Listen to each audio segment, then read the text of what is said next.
Before this story begins, take 1 second and imagine a woman so fearless, so untamed, that every man in town swore the same thing about her: she's too wild for any man to handle.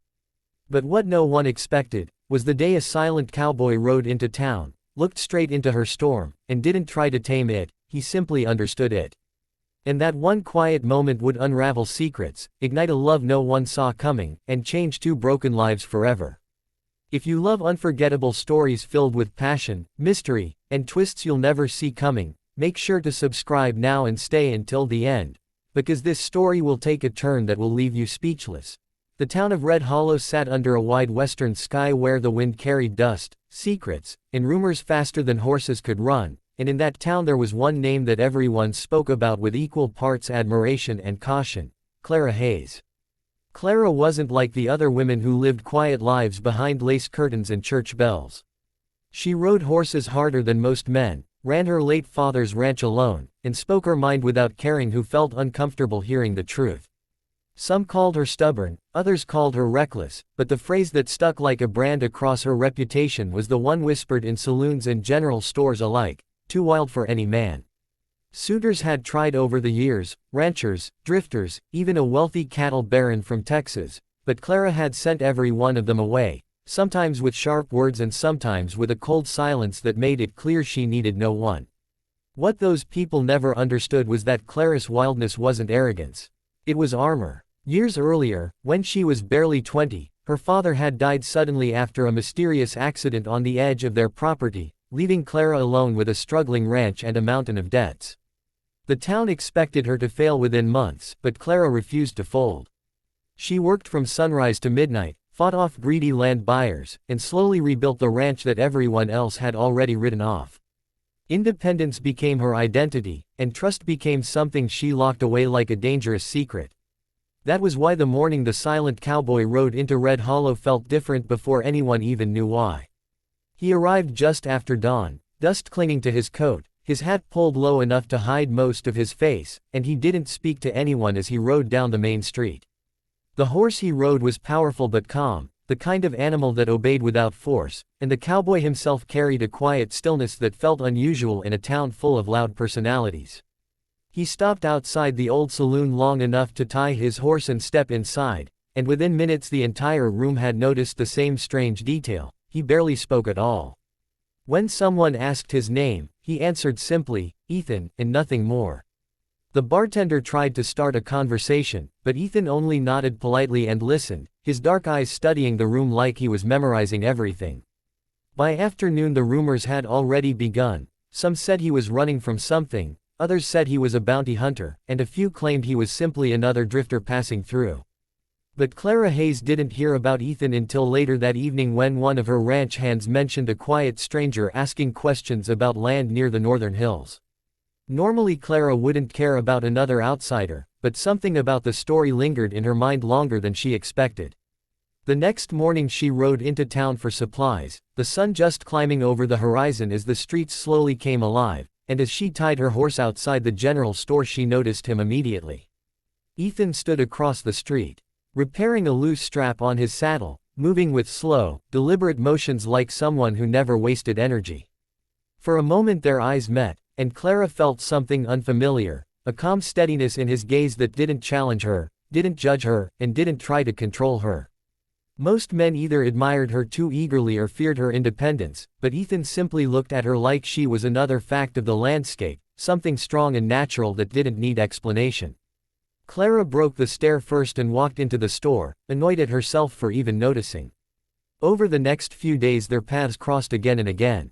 Ethan rented a small abandoned cabin on the edge of town and began repairing fences along the northern range, taking odd jobs without asking many questions. Clara heard from others that he worked harder than anyone expected, rarely complained, and kept mostly to himself. What puzzled her was that despite his quiet nature, people seemed to trust him quickly. Even the town's most suspicious ranchers admitted the man had an honesty about him that couldn't be faked. Their first real conversation happened a week later during a violent summer storm. Clara had been riding home when lightning split the sky and her horse panicked near the rocky ravine outside town. Before she could regain control, the animal slipped and threw her to the ground.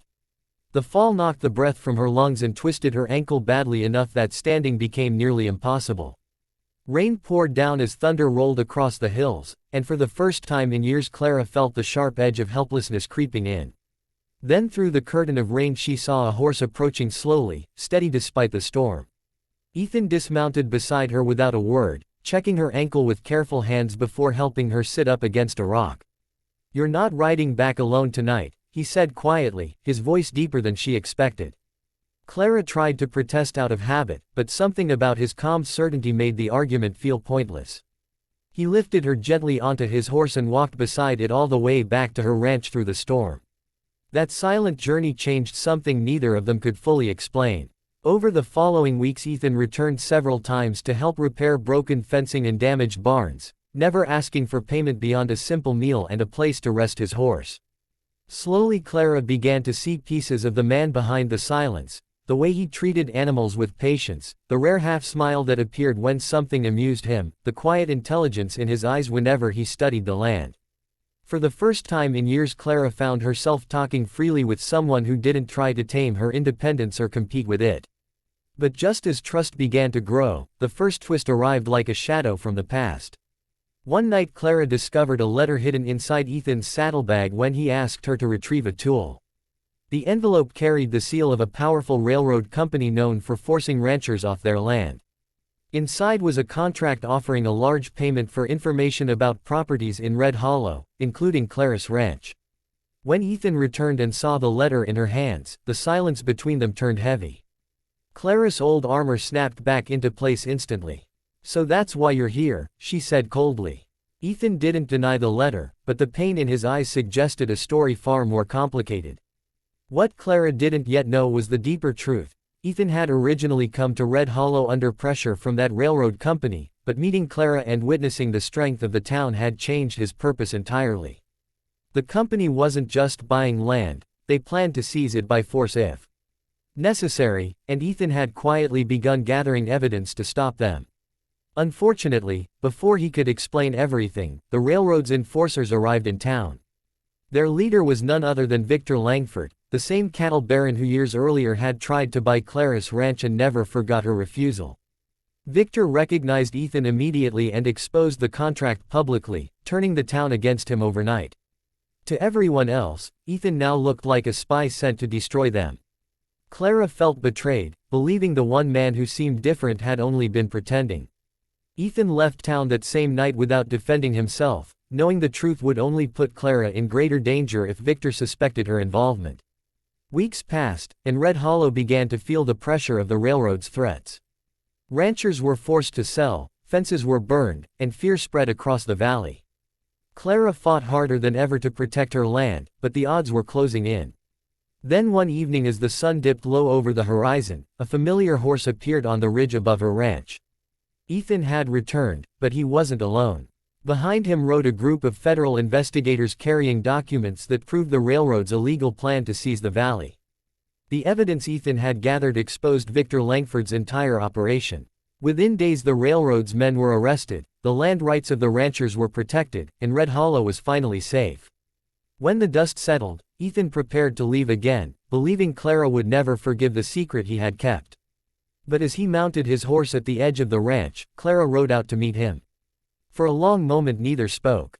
Then Clara said something no one in Red Hollow ever expected to hear from her. "Maybe they were right about me being too wild," she admitted quietly, "but maybe what I needed wasn't someone to tame me, just someone brave enough to ride beside me."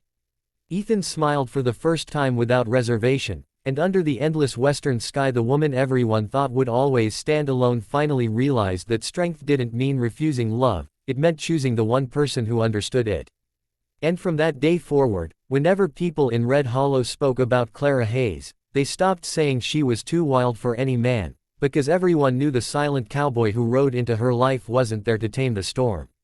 He had simply learned how to ride through it with her.